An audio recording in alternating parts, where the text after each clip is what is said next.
हम स्टार्ट करने जा रहे हैं आज एनवायरनमेंट के इम्पोर्टेंट एमसीक्यू। इकोटोन के संदर्भ में एज इफेक्ट क्या है?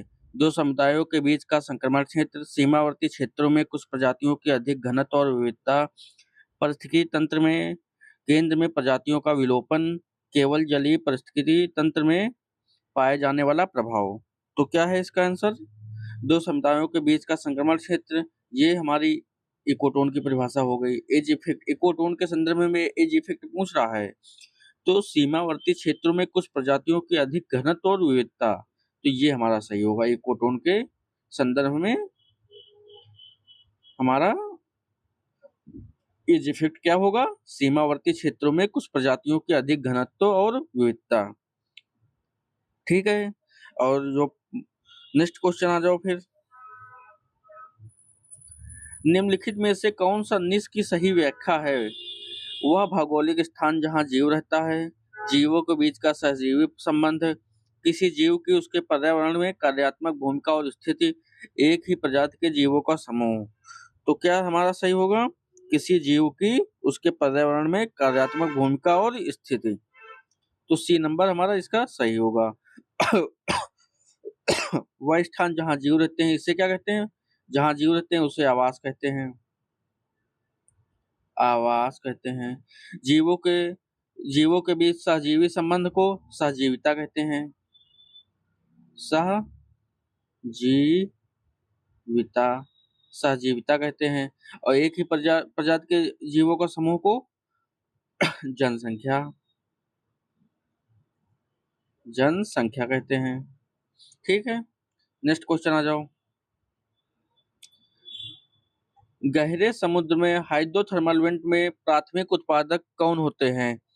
प्रकाश संश्लेषण शैवाल, कीमोसिंथेटिक रसायन संश्लेषी बैक्टीरिया, मूंगा चट्टाने, कवक। तो हमारे क्या होते हैं? कीमोसिंथेटिक रसायन संश्लेषी बैक्टीरिया। ठीक है, और जिन्हें प्राथमिक उत्पादक माना जाता है, इन्हें प्राथमिक उत्पादक भी माना जाता है। ठीक है, और जो प्रकाश संश्लेषी शैवाल होते हैं, ये मतलब जीवित रहने के लिए सूर्य के प्रकाश की नहीं आवश्यकता होती है। मूंगा चट्टाने क्या होती हैं? ये मतलब मूंगे जैसे उथले और साफ पानी में सूर्य के प्रकाश में उपस्थित प्रकाश संश्लेषण करने वाले शैवाल होते हैं। गहरे समुद्र में ये नहीं रहते हैं, जो मूंगा चट्टाने। और ये कवक, कवक के बारे में आप जानते हो? कवक मृतपोषी जीवी होते हैं, वे उत्पादक नहीं होते हैं। कवक क्या होते हैं? मृतोपजीवी होते हैं। मृतोपजीवी होते हैं। मृतोपजीवी होते हैं। नेक्स्ट क्वेश्चन आ जाओ। अल्फा विविधता क्या दर्शाती है? समुदायों के बीच विविधता का अंतर, एक विशिष्ट क्षेत्र या पारिस्थितिकी तंत्र के भीतर विविधता, एक पूरे महाद्वीप की कुल विविधता, प्रजातियों के प्रवास की दर। तो क्या क्या दर्शाती है? एक विशिष्ट क्षेत्र या पारिस्थितिकी तंत्र के भीतर की विविधता।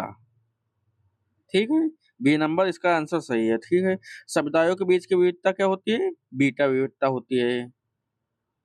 ये बीटा विविधता होती है। ये बीटा विविधता होती है। एक पूरे और एक पूरे महाद्वीप की विविधता गामा विविधता होती है। गामा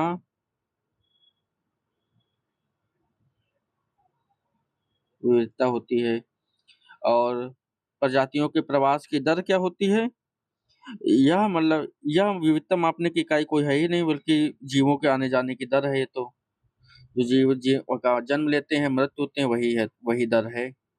नेक्स्ट क्वेश्चन आ जाओ। Floating national park Keibul Lamjao किस झील में स्थित है? चिल्का झील, उलर झील, लोकटक झील, कोल्लेरू झील। तो कहाँ पर है ये? लोकटक झील। और लोकटक झील कहाँ पर है? मणिपुर राज्य में। दुनिया की एकमात्र झील है जो तैरता हुआ राष्ट्रीय उद्यान स्थित है, जहाँ पर ये केबुल लामजाओ। कहाँ पर है? लोकटक झील। लोकटक झील कहाँ पर है? मणिपुर में। मणिपुर में। ठीक है, और यहाँ पर क्या होता है, जिन्हें मतलब ये जो तैरते हुए मिट्टी और वनस्पतियों द्वीप के लिए प्रसिद्ध है जो, और यहाँ पर मतलब इन्हें क्या बोलते हैं, भाषा स्थानीय भाषा में उन्हें क्या बोलते हैं, फुमडी कहा जाता है। ठीक है, फुमडी। और यहाँ संगाई हिरण भी पाया जाता है। यहाँ क्या पाया जाता है, संगाई हिरण, लिख देते हैं, संगाई हिरण भी पाया जाता है। ठीक है। चिल्का झील जानते ही हैं आप लोग, उड़ीसा में है, खारे पानी की लाइगून झील है। उलर झील जम्मू कश्मीर में है, सबसे मीठे पानी की झील है ये। और कोल्लूर झील आंध्र प्रदेश में है ये, मीठे पानी की झील। तो लिख देते हैं, चिल्का झील उड़ीसा, उल्लूर झील, उलर झील जे एंड के, और कोल्लूर झील एपी आंध्र प्रदेश। ठीक है। नेक्स्ट क्वेश्चन आ जाओ। ओजोन परत की मोटाई मापने की इकाई क्या है? Decibel, Dobson unit, pascal, weber. तो क्या है हमारा, डेसिबल क्या है, ध्वनि की तीव्रता मापने की इकाई। डेसिबल ध्वनि की तीव्रता मापने की इकाई है, ध्वनि की तीव्रता मापने की इसका वह इकाई है। पास्कल दाब, पास्कल से दाब मापा जाता है। और वेबर क्या है, चुंबकीय प्रवाह, चुंबकीय प्रवाह। ये चुंबकीय प्रवाह, तो हमारा आंसर क्या हो जाएगा सही है, Dobson unit, DU, Dobson unit सही हो जाएगा। ठीक है। नेक्स्ट क्वेश्चन आ जाओ। नेक्स्ट क्वेश्चन है, ब्लैक कार्बन के बारे में क्या सत्य है? यह सूर्य के प्रकाश को परावर्तित कर पृथ्वी को ठंडा करता है। यह एक दीर्घकालिक ग्रीन हाउस गैस है। यह प्रकाश को अवशोषित करता है और एल्बेडो को कम करता है, और इसका कोई वार्मिंग प्रभाव नहीं है। तो क्या उत्तर है, यह प्रकाश को अवशोषित करता है, एल्बेडो को कम करता है। ठीक है, यह प्रकाश को अवशोषित करता है और एल्बेडो को कम करता है। ठीक है। और ये एल्बेडो को क्या है, प्रकाश के सूर्य के प्रकाश की किरणों को परावर्तित करने की क्षमता को ही एल्बेडो कहते हैं। ठीक है, आ गया ना समझ में। और नेक्स्ट क्वेश्चन आ जाओ हमारा। नेक्स्ट क्वेश्चन है, फोटोकेमिकल स्मॉग का मुख्य घटक क्या है? ओजोन और पैन, केवल carbon di monoxide, sulphur dioxide, methane. तो क्या है हमारा, जो केवल कार्बन मोनोऑक्साइड जो है, यह प्राथमिक प्रदूषक है जो गाड़ियों से निकलता है।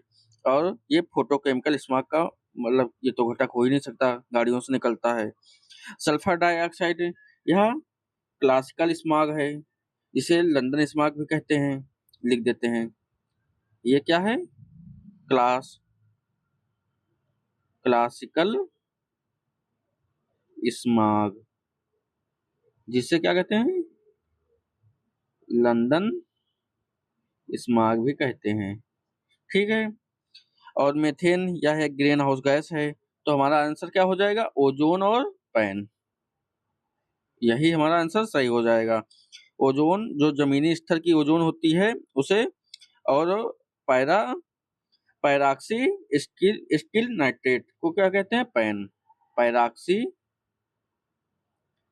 पैराक्सी स्टील स्टील नाइट्रेट को पैन कहते हैं। ठीक है। तो नेक्स्ट क्वेश्चन आ जाओ, आ गया समझ में। इसका आंसर क्या सही है, ओजोन O3 और पैन PN। ठीक है। नेक्स्ट क्वेश्चन है, निम्नलिखित में से कौन सी गैस ग्लोबल वार्मिंग पोटेंशियल में सबसे अधिक शक्तिशाली है? तो GWP में सबसे अधिक शक्तिशाली कौन है? CO2 carbon dioxide, CH4 methane, CF6 sulphur hexafluoride, और N2O नाइट्रस ऑक्साइड। तो कौन सी है हमारी, SF6 सल्फर हेक्साफ्लोराइड। ठीक है, अधिक शक्तिशाली कौन है, सल्फर हेक्साफ्लोराइड। ठीक है। और CO2 को इसे GWP1 माना जाता है, मतलब वायुमंडल में इसकी मात्रा सबसे ज्यादा है CO2 के। और CH4 इसे GWP में लगभग 28 से 36 होता है नंबर जो CO2 मतलब CF6 से बहुत कम है। और NO2 जो है इसका GWP क्या है, 265 से लमसम 298 होता है। इसीलिए इस हमारा सही आंसर क्या हो जाएगा, सी आएगा SF6, जो सबसे अधिक लगभग 22,000 से अधिक होता है इसका। हाँ ठीक है, एक अणु जो वो लगभग क्या होता है, CF6 का लगभग 22,000 से अधिक होता है। नेक्स्ट क्वेश्चन आ जाओ। मिनीमाता रोग का मुख्य कारण क्या है? कैडमियम प्रदूषण, पारा प्रदूषण, लेड प्रदूषण, फ्लोराइड प्रदूषण। तो क्या है हमारा आंसर इसका, क्या होगा? कैडमियम प्रदूषण होगा नहीं। क्यों? कैडमियम प्रदूषण की अधिकता से हड्डियों और जोड़ों का भयानक रोग हो जाता है। जिससे हड्डियों और जोड़ों से क्या होता है, इताई इताई। कैडमियम प्रदूषण से हम लिख देते हैं कौन सा रोग होता है, इताई इताई। तो मिनमाता तो आया नहीं, इताई इताई रोग हो गया कैडमियम प्रदूषण से, तो ये तो होगा नहीं। सीसा प्रदूषण से क्या होगा, लेड प्रदूषण से क्या होता है, मस्तिष्क को भारी नुकसान होता है इससे। इससे मस्तिष्क को भारी नुकसान होता है।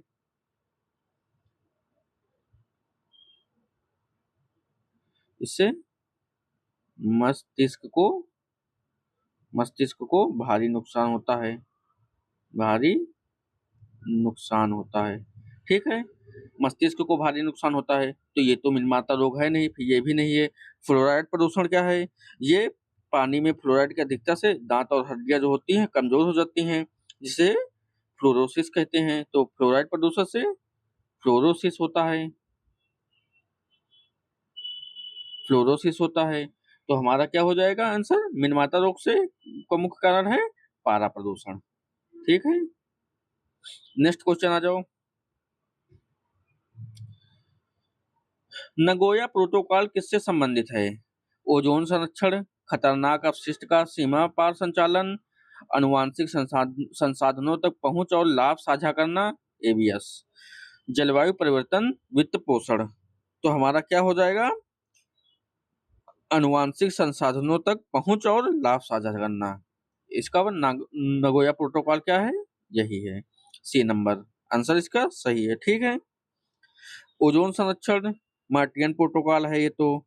और खतरनाक अपशिष्ट का सीमा पार संचालन, इसके लिए क्या काम करता है, बासिल कन्वेक्शन। खतरनाक इसके लिए क्या काम करता है, लिख देते हैं, Basil convection, Basil convection, convection. ठीक है, बासिल कन्वेक्शन काम करता है।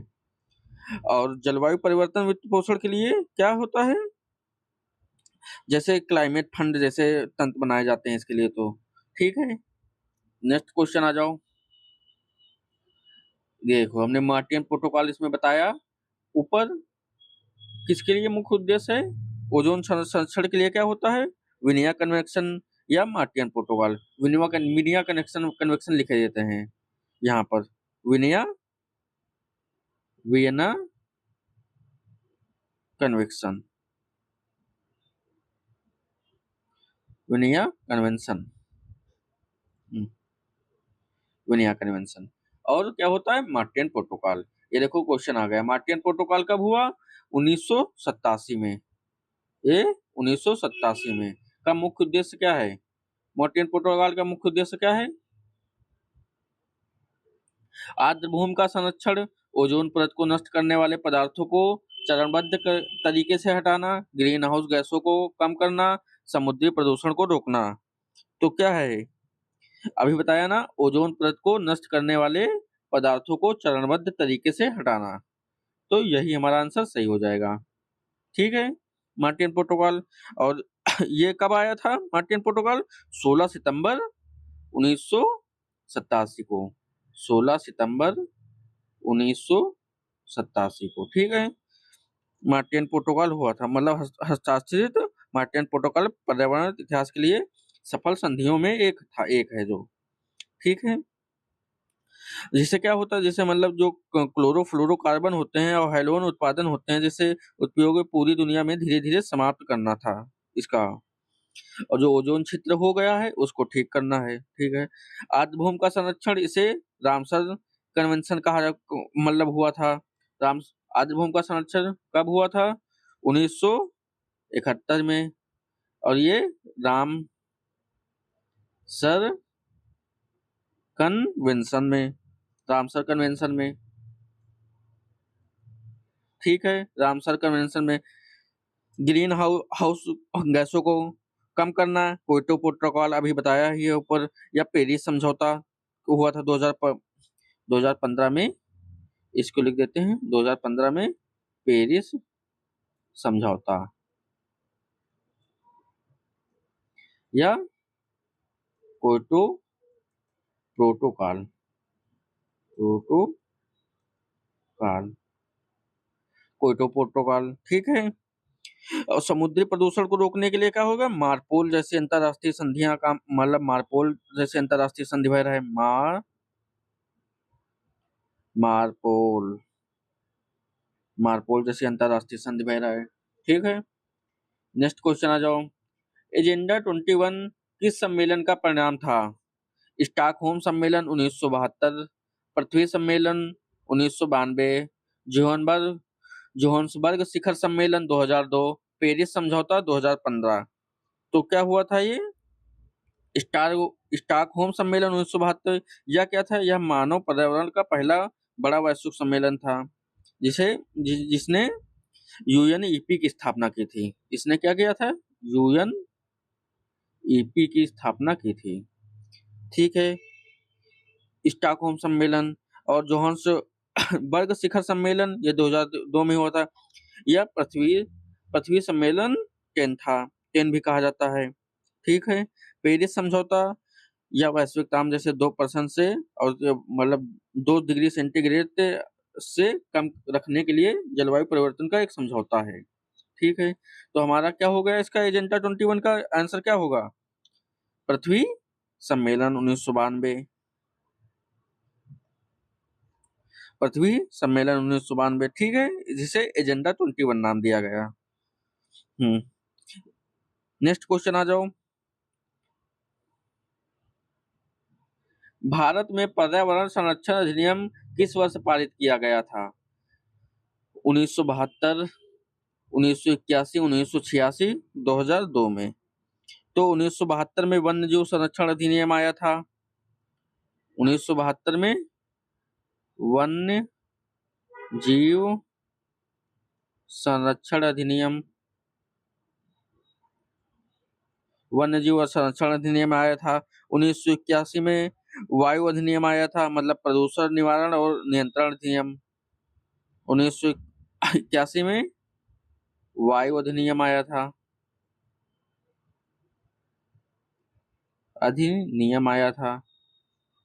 वायु अधिनियम आया था। 2002 में जैव विविधता अधिनियम आया था।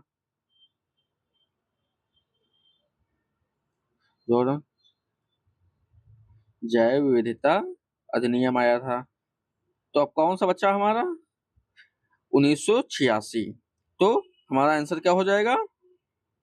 1986।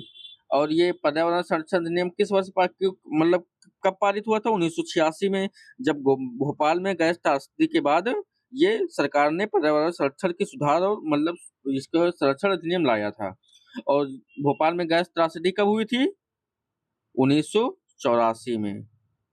भोपाल गैस त्रासदी को देखते हुए ये सरकार ने पर्यावरण संरक्षण अधिनियम लाई थी, ठीक है। नेक्स्ट क्वेश्चन आ जाओ। रेड डेटा बुक किसके द्वारा प्रकाशित की जाती है? WWF, यूएनईपी, आईयूसीएन और सिटीज। तो किसके द्वारा प्रकाशित की जाती है? WWF का मतलब world wide fund for nature, और यूएनईपी का मतलब यूनाइटेड नेशन एनवायरनमेंट प्रोग्राम, और सिटीज यह लुप्त प्रजातियों के अंतर्राष्ट्रीय व्यापार को नियंत्रित करने वाला एक संधि है। जो लुप्त प्रजाति हो गई हैं उनको अंतर्राष्ट्रीय व्यापार को नियंत्रित करने के लिए यह एक संधि है, अंतर्राष्ट्रीय संधि मतलब। तो हमारा क्या बचा आंसर इसका? आयुसियन। आयुसियन का फुल फॉर्म क्या है? International union for conservation of nature. ठीक है, नेक्स्ट क्वेश्चन आ जाओ। नेक्स्ट क्वेश्चन क्या है? निम्नलिखित में से कौन सा द्वितीयक प्रदूषक है? CO, SO2, O3, ओजोन या NO2? तो द्वितीयक प्रदूषक क्या है? Ozone, O3। ठीक है, यह द्वितीयक प्रदूषक है। यह सीधे सीधे उत्सर्जित नहीं होता, बल्कि जब प्राथमिक प्रदूषक वायुमंडल में जब गैस वैस मौजूद रहती हैं तो सूर्य के प्रकाश के साथ रासायनिक क्रिया करके तब बनता है ये।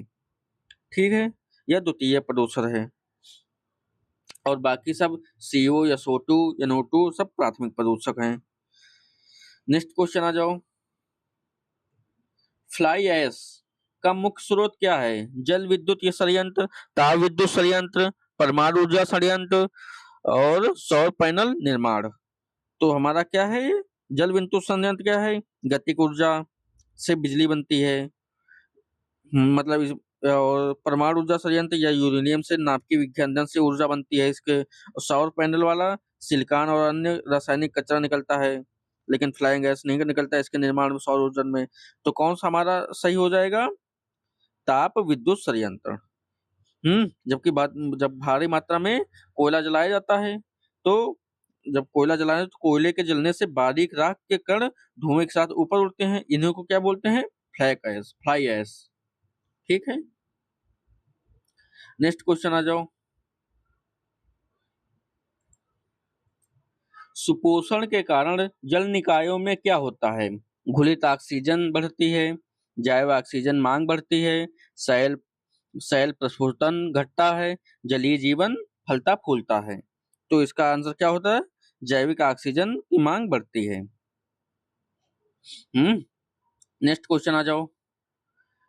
पारिस्थितिकी पिरामिड में ऊर्जा का पिरामिड हमेशा कैसा होता है? हमेशा उल्टा, हमेशा सीधा, तुर्काकार का और अनियमित। तो कैसा होता है? हमेशा सीधा,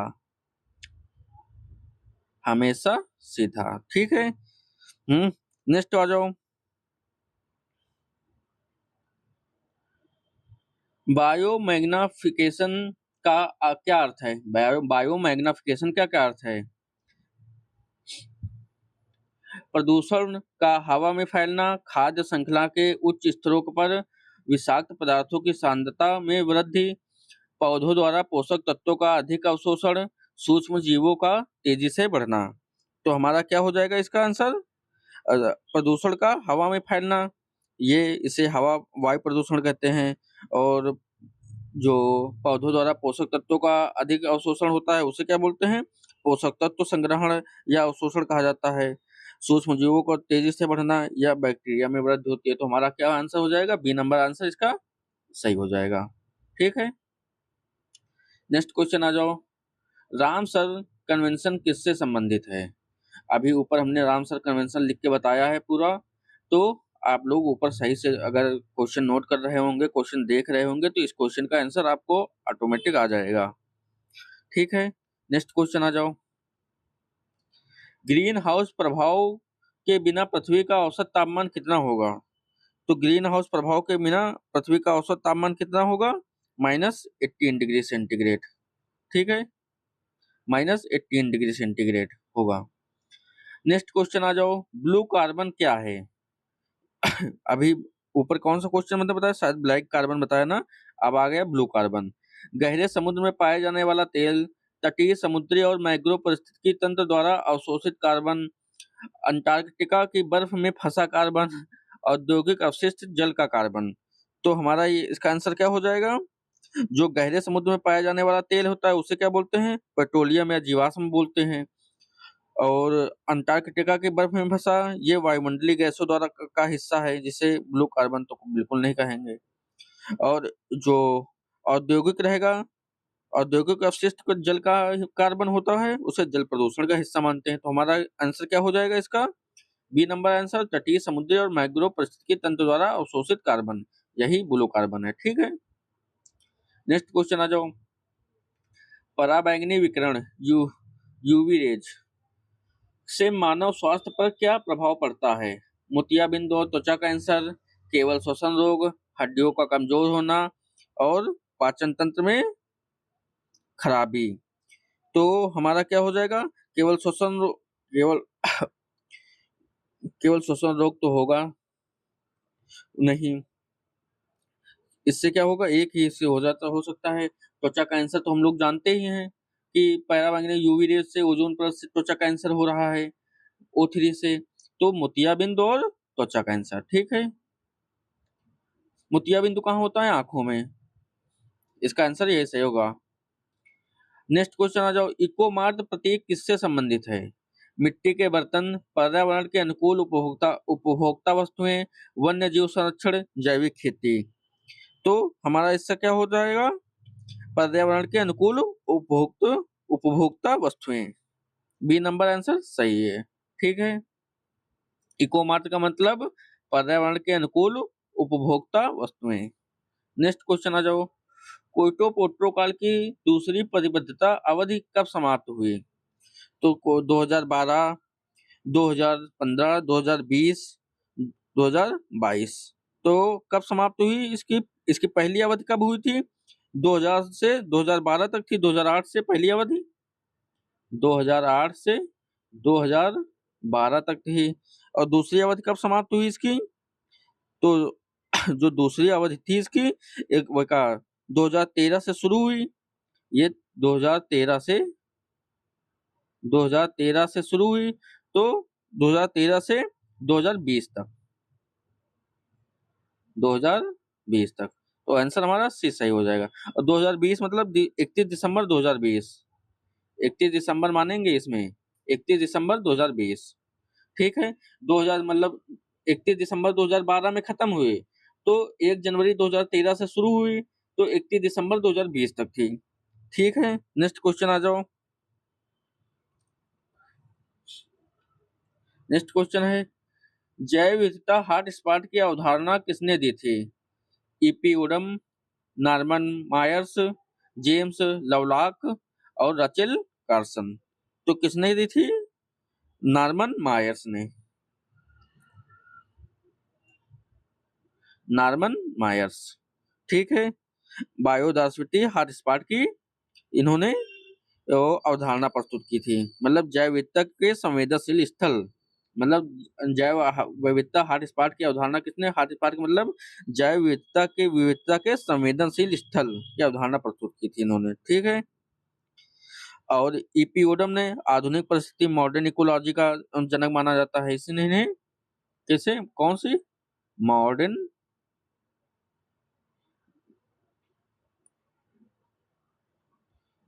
इकोलॉजी, इकोलॉजी का जनक माना जाता है इन्होंने। और जेम्स लवलॉक ने इन्होंने गाय गैया परिकल्पना की दी थी। जेम्स लवलॉक ने क्या दिया था? गाइया परिकल्पना, गाइया परिकल्पना दी थी।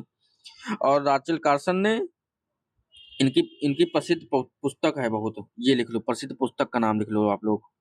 इनकी प्रसिद्ध पुस्तक साइलेंट साइलेंट स्प्रिंग, बहुत अच्छी पुस्तक है, मैंने पढ़ी है, बहुत अच्छी पुस्तक है। हाँ? जिसने कीटनाशकों के खतरों के प्रति दुनिया को जगाया है। मतलब कि जो कीटनाशक होते हैं उनसे क्या क्या खतरा है उसके प्रति उसमें पूरा बताया गया है। ठीक है, नेक्स्ट क्वेश्चन आ जाओ। पार्कलैंड प्रकार की वनस्पति किस बायोम की विशेषता है?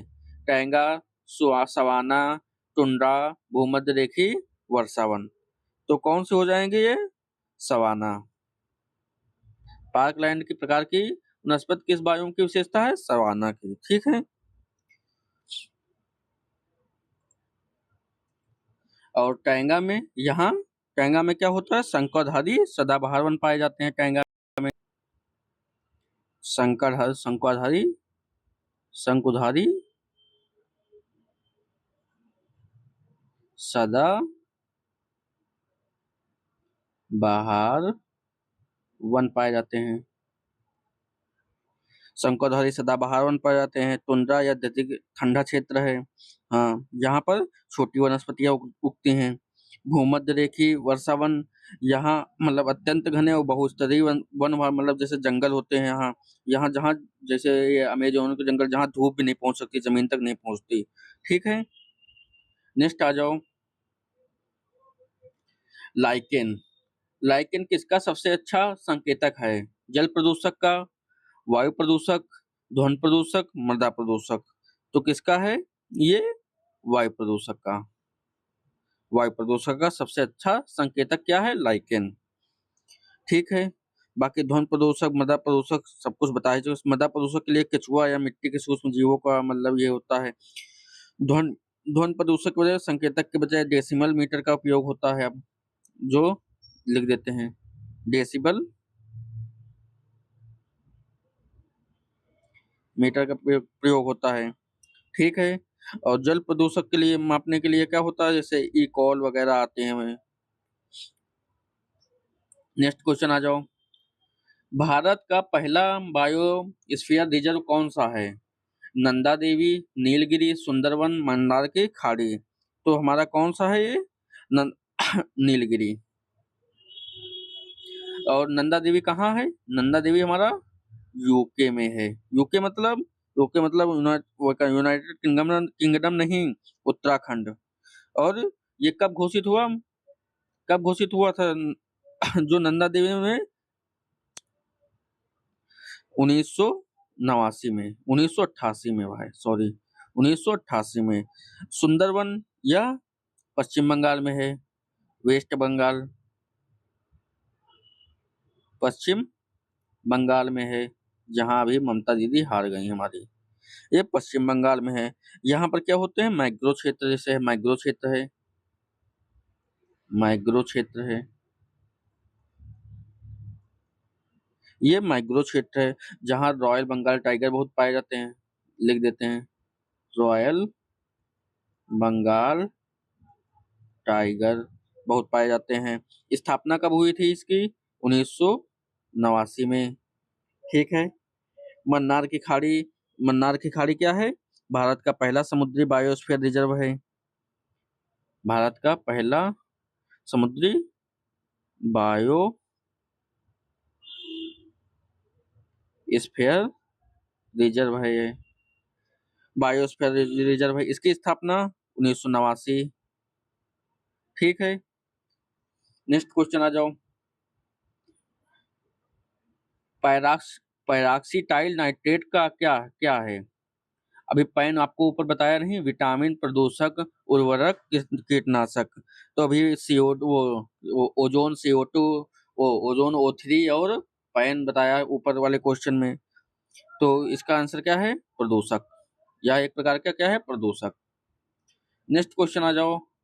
मरुस्थलीकरण का मुकाबला करने के लिए UNCCD की स्थापना कब हुई? 1992, 1994, 1997 और 2000 में। तो कब हुई UNCCD की स्थापना? 1994। और UNCCD का वह का क्या है? United united nation united nations convention convention to combat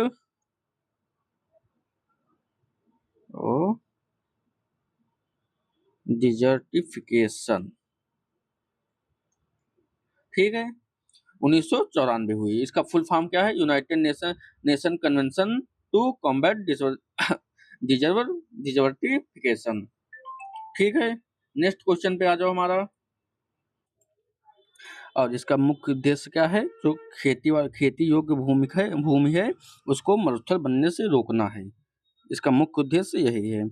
1992 में वो भी बताया है, रियो पृथ्वी सम्मेलन। और 1997 में क्योटो प्रोटोकॉल, फिर से बता दे रहे हैं आप लोग को। और 2000 में क्या हुआ था? संयुक्त राष्ट्र का सहस्राब्दी शिखर सम्मेलन हुआ था। ठीक है, नेक्स्ट क्वेश्चन आ जाओ। मॉन्ट्रियल रिकॉर्ड का संबंध किससे है? ओजोन परत से, आर्द्र भूमि स्थलों से, जो खतरे में है परमाणु परीक्षणों से और ग्रीन हाउस गैस उत्सर्जन से। तो किससे है हमारा? आर्द्रभूमि स्थलों से जो खतरे में है। आर्द्रभूमि स्थल जो खतरे में है उसके लिए क्या है? ये मॉन्ट्रियल रिकॉर्ड। तो आंसर हमारा क्या सही है? आर्द्रभूमि स्थलों जो खतरे में है। ठीक है। जैसे मान लो कि क्या हो जाए, जैसे वर्तमान में दो स्थल, जैसे कि केवलादेव राष्ट्रीय उद्यान है, लोकटक झील है मणिपुर में, इन्हें शामिल किया गया है इसमें मॉन्ट्रियल रिकॉर्ड में। ठीक है। नेक्स्ट क्वेश्चन आ जाओ। बाकी सबके बारे में आपको मालूम ही है। आ जाओ नेक्स्ट क्वेश्चन में आ जाओ। नेक्स्ट क्वेश्चन क्या है? बायोलॉजिकल ऑक्सीजन डिमांड बीओडी का उच्च स्तर क्या संकेत देता है? पानी शुद्ध है, पानी बहुत शुद्ध है, पानी अत्यधिक प्रदूषित है, पानी में ऑक्सीजन की मात्रा बहुत अधिक है, पानी पीने के लिए सुरक्षित है। तो क्या क्या देता है? बीओडी क्या हमें संकेत देता है कि पानी अत्यधिक प्रदूषित है। ठीक है। नेक्स्ट क्वेश्चन आ जाओ। नेक्स्ट क्वेश्चन है, इकोसिस्टम शब्द सबसे पहले किसने प्रयोग किया? AG Tansley, Ernest Haeckel, Charles Elton, Alexander von Humboldt. तो किसने किया था? एजी टास्ले ने। एजी टास्ले ने। और कब किया था? 1935 में ब्रिटिश परिस्थितिकी वैज्ञानिक आर्थर जी टास्ले ने सबसे पहले इकोसिस्टम शब्द का प्रयोग किया था। ठीक है। नेक्स्ट क्वेश्चन आ जाओ। और अर्नेस्ट हेकल को भी बता देते हैं। अच्छा ठीक है। अर्नेस्ट हेकल ने इकोलॉजी शब्द का प्रयोग किया था कब? 1886 में। 1866 में इकोलॉजी शब्द का प्रयोग किया था। ठीक है। नेक्स्ट, चार्ल्स एल्टन ने परिस्थिति पिरामिड मतलब इकोलॉजिकल पिरामिड्स की अवधारणा दी थी। ठीक है। जिसे एल्टोनियन पिरामिड भी कहते हैं। लिख देते हैं, एल्टोनियन पिरामिड भी कहते हैं। इसकी अवधारणा दी थी। ठीक है। और अलेक्जेंडर वान हम्बोल्ट ने इन्हें विद्वान पूर्ण भूगोल का पिता कहा जाता है। लिख देते हैं, या विद्यतापूर्ण भूगोल का पिता या वनस्पत भूगोल का जनक मान सकते हो। वनस्पत भूगोल का जनक सही है। वनस्पति भूगोल का जनक। ठीक है। नेक्स्ट क्वेश्चन आ जाओ। प्रवाल विरंजन का सबसे मुख्य कारण क्या है? समुद्री डकैती, वैश्विक तापन, तेल रिसाव और अत्यधिक मछली पकड़ना। तो हमारा क्या है? वैश्विक तापन, ग्लोबल वार्मिंग। ठीक है। नेक्स्ट क्वेश्चन आ जाओ। नेक्स्ट क्वेश्चन है, क्रिस्टोन प्रजाति क्या होती है? जो संख्या में सबसे अधिक हो, जो अपनी पारिस्थितिकी तंत्र की संरचना को बनाए रखने में महत्वपूर्ण भूमिका निभाती है, जो केवल ठंडे क्षेत्रों में रहती है, जो लुप्त होने की कगार पर है। तो क्या हो जाएगा? जो अपने पारिस्थितिकी तंत्र की संरचना को बनाए रखने में महत्वपूर्ण भूमिका निभाती है, इसे क्या कहते हैं? क्रिस्टोन प्रजाति। नेक्स्ट क्वेश्चन आ जाओ। ग्रीन मफलर तकनीकी का उपयोग किस प्रदूषण को नियंत्रण करने के लिए किया जाता है? तो क्या हो जाएगा? ग्रीन मफलर तकनीक का उपयोग किस प्रदूषण को नियंत्रित करने के लिए किया जाता है? जल प्रदूषण, वायु प्रदूषण, ध्वनि प्रदूषण, रेडियो धर्मी प्रदूषण। तो किस लिए? हमारा ध्वनि प्रदूषण।